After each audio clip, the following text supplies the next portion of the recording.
So I'm not like a superstitious or spiritual person at all. You can say I'm definitely a Scully, and sometimes it just feels like I'm outnumbered by all the molders out there. That's why when people get really passionate about astrology, it kind of rubs me the wrong way. So that being said, I'm going to explain why relying on astrology, or really any other method used to classify somebody's personality, is not only bullshit, but it isn't harmless and should just not be done. So let's start with why astrology specifically is wrong. To do that, I'm going to have to explain the origins of astrology. So it originally started with the Babylonians and was focused around predicting cosmological events. This was mostly used as sort of an almanac and was about predicting how celestial bodies like the moon and the sun and the stars and stuff affected weather patterns and other events on Earth. Around 280 BC, this guy named Berosus came to Greece, and he started preaching it like a religion, probably because he was a priest. The Greeks found it to be exciting and exotic and stuff, because they were total hipsters. And so it became kind of the trendy thing to be into in Greece. So then in 160 BC, the Romans adopted it, and it was really only popular with the lower tiers of society.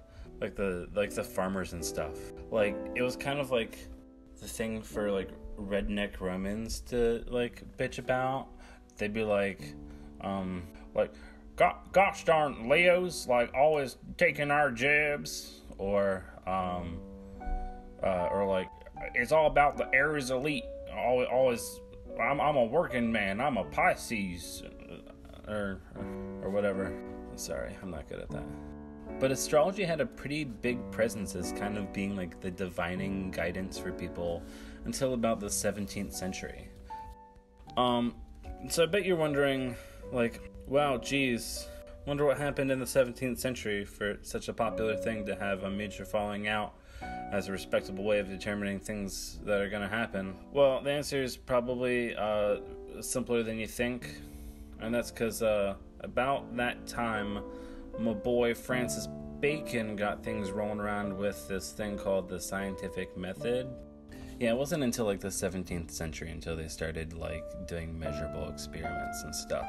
So that explains a lot. After that, it didn't really have much popularity until the hippies brought it back with all the other cultural appropriation they did during the 70s. I think it's important to note that the horoscope and the zodiac system were built a few thousand years before some pretty big discoveries about our own solar system, let alone the observable universe. The whole system is based on how celestial bodies and their energies influence you, but they didn't even know about half the planets in our system. Jupiter wasn't even discovered until 1610 by Galileo.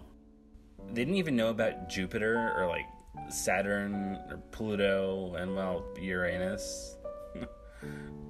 Uranus. The system isn't even accurate anymore.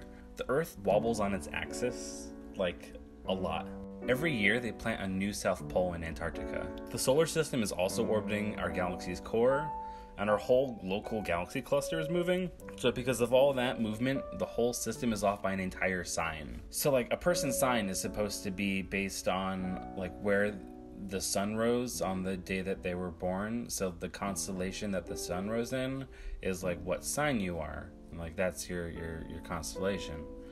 But because of all that wibble wobble, let's say someone who's a Capricorn, it's actually a Sagittarius. Plus galactic drift has caused another constellation to line up, so technically they're 13 signs. But none of that really makes a big difference because the gravitational, or really any effects that the constellations thousands of light years away from you are having are pretty insignificant compared to the effects of, the 5 fucking planets they didn't even know about. Now you may be thinking to yourself, but Cage, my horoscope, it's so accurate. It just describes me so well. And the people I know are just so well described by their horoscopes. Well, I'm going to talk about this, but I'm not going to do it justice Penn and Teller's segment about this, which I'm going to link in the description. But to sum this point up, horoscopes have had this tendency to just describe universal basic qualities. the things they say about one sign are just things that they can say about any person. But, like, that's not satisfying, so I'm gonna go the opposite direction here for a minute. Let's look at some people who share zodiac signs and see how similar they are. I don't know, let's just pick any old sign. Alright, Taurus. Who do we know who's a Taurus? Let's see. Queen Elizabeth II, Dwayne "The Rock" Johnson, Tina Fey, William Shakespeare, Amy Poehler, and somebody else. Who was it? Oh yeah, Hitler. Hitler was a Taurus. So I guess if Tauruses are all the same, and they share all those personality traits, then Amy Poehler is pretty much Hitler. Is that what you're saying? But Cage, I don't take horoscopes too seriously. They're just fun. Yeah, well, sure.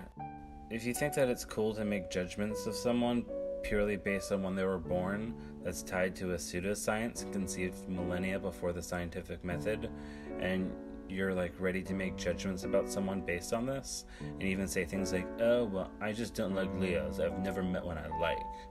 Well, then you really sound like a Taurus. And by that I mean you sound like Hitler.